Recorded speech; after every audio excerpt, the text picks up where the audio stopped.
I was standing in a stranger's driveway at 7 in the morning, watching my fiancé kiss a woman goodbye while two small children waved from the window. He was wearing the same shirt he'd kissed me in the night before. In that moment, my entire world shattered into 1,000 pieces I didn't know how to put back together. I'm going to tell you exactly how I discovered my fiancé's secret life, and what I did when I found out he'd been playing house with another family the entire time we were together. Trust me, you'll want to hear how this ends. My name is Rachel, and 6 months ago, I thought I was the luckiest woman alive. Jake and I had been together for 3 years. He proposed on a beach in Mexico with a ring that made my friends actually gasp. We'd already booked the venue. I'd bought my dress. My sister was planning my bachelorette party. Jake was everything I'd ever wanted. Attentive, loving, always making me laugh. He was a medical equipment sales rep, which meant he traveled a lot for work. 2 or 3 nights a week, he'd be gone. I never questioned it. Why would I? I trusted him completely. We'd met at a charity gala my company sponsored. He walked right up to me, handed me a champagne glass, and said, "You look like someone who's way too interesting to be standing alone." It was cheesy, but God, it worked. Within a month, we were inseparable. He'd bring me coffee in bed, leave little notes in my purse, call me during his lunch breaks just to hear my voice. My mom adored him. My dad called him son before we were even engaged. Everyone said we were the perfect couple. The cracks started so small I almost didn't notice them. Phone calls he'd step outside to take. Weekends he'd suddenly need to check in at the office, even though he was in sales, not management. Once, I borrowed his laptop when mine died, and he practically lunged across the room to close it, said he had sensitive client information open. I laughed it off. But something in my stomach twisted.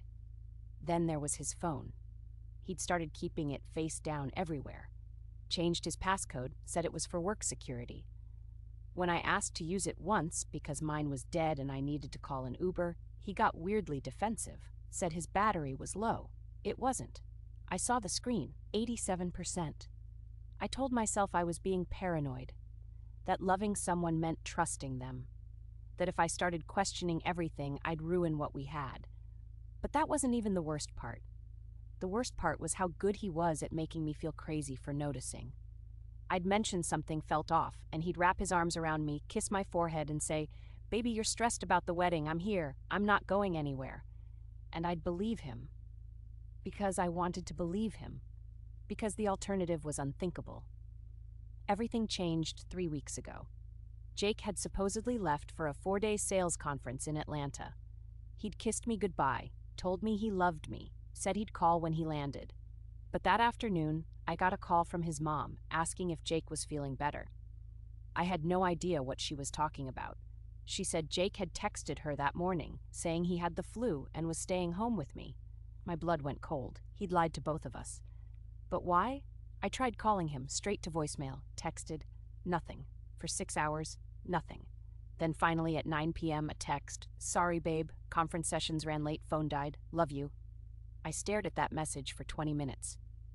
He wasn't in Atlanta. I knew it in my bones, so I did something I never thought I'd do.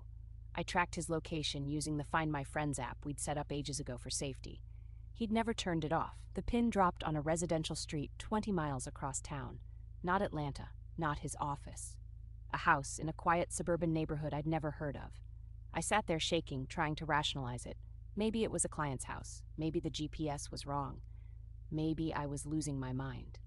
I didn't sleep that night, just stared at the ceiling, listening to my own heartbeat, wondering if I was about to destroy my life over a hunch. The next morning, I called in sick to work. I drove to that address at 6:30 a.m., parked down the street, and waited. And then I saw him. Jake walked out of that house at 7 a.m., wearing the navy button-down I'd ironed for him 2 days before. A woman in a bathrobe followed him onto the porch. Blonde, pretty, younger than me. He kissed her, not a peck, a real kiss. A kiss that said, "I'll see you tonight." 2 little kids, maybe 4 and 6 years old, pressed their faces against the window, waving. He waved back, blew them a kiss. Then he got in his car and drove away like it was the most normal thing in the world. I sat there for 2 hours, shaking so hard I thought I might throw up. I watched the woman load those kids into a minivan. I watched her drive away. I watched the house sit empty. And then I did what I had to do. I walked up to that front door and I knocked. She answered.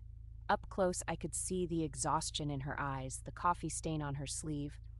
She looked at me confused, then cautious. I said, "My name is Rachel. I'm engaged to Jake Morrison, and I think you need to know that." Her face went white. She whispered, "That's my husband." We sat in her kitchen for 3 hours. Her name was Lauren. She and Jake had been married for 8 years. Those kids, his. The sales trips? He'd told her he traveled for work too. But his trips were the nights he spent with me.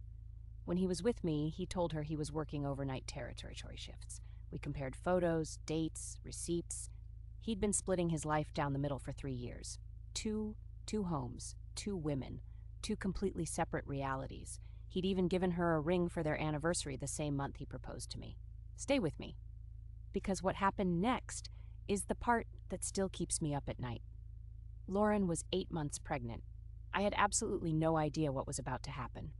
We could have screamed at each other, blamed each other, fallen apart. But instead, we made a plan. We decided Jake didn't get to walk away from this unscathed. He didn't get to quietly slink off into the sunset and do this to someone else. We were going to make sure everyone knew exactly who he was. We coordinated our confrontation for that Friday night. Jake thought he was coming home to me for a normal date night. I'd texted him that morning, said I was making his favorite dinner. He replied with a heart emoji. When he walked through my door at 7 p.m. with flowers and that perfect smile, Lauren was sitting on my couch. The look on his face was something I'll never forget. Pure panic.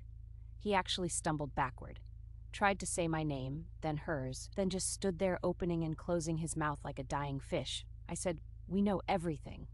He tried to deny it. Then he tried to explain. Something about loving us both, about making a mistake but being too scared to fix it, about how complicated it all was. Lauren cut him off. She stood up, all 8 months of pregnant fury, and said, "You don't get to make this about your feelings.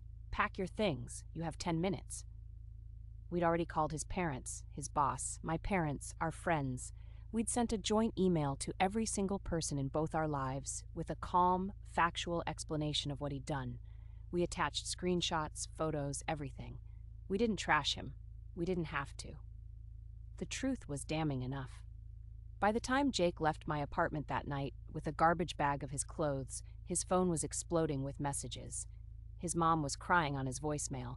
His boss had already suspended him pending an ethics investigation. Our wedding venue refunded my deposit when I explained why. His friends stopped returning his calls. Lauren filed for divorce. I returned the ring. We both got tested for everything. Thankfully, we were clear. Jake tried to apologize approximately 40 times. Sent letters, emails, showed up at my work once before security escorted him out. He wanted to explain, to make me understand, but there was nothing to understand. He'd made a choice every single day for 3 years to lie to both of us. Lauren had her baby 3 weeks ago. A girl. She sent me a photo. I cried when I saw it, but not because I was sad. Because I realized I'd dodged a bullet that would have destroyed my entire life. If I hadn't followed that hunch, if I hadn't driven to that house, I'd be married to him now. Maybe pregnant myself. Living half a lie forever.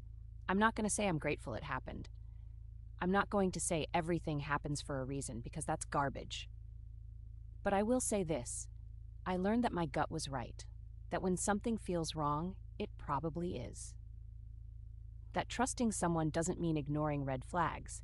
And that sometimes the worst thing that ever happens to you is also the thing that saves you from an even worse future. Lauren and I aren't best friends or anything, but we check in, we send each other memes about terrible men, we remind each other that we're not stupid for believing someone we loved. We were just human. Jake moved 2 states away. Last I heard, he's dating someone new. I hope she Googles him.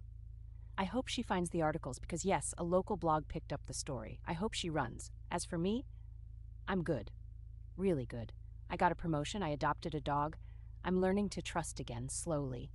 And I sleep soundly every single night because I know I'm the only person in my bed. And that's worth more than any ring could ever be. If this story resonated with you, subscribe. I share a new story every single week. And drop a comment below if you've ever been betrayed by someone you completely trusted. You are not alone, and you will get through this.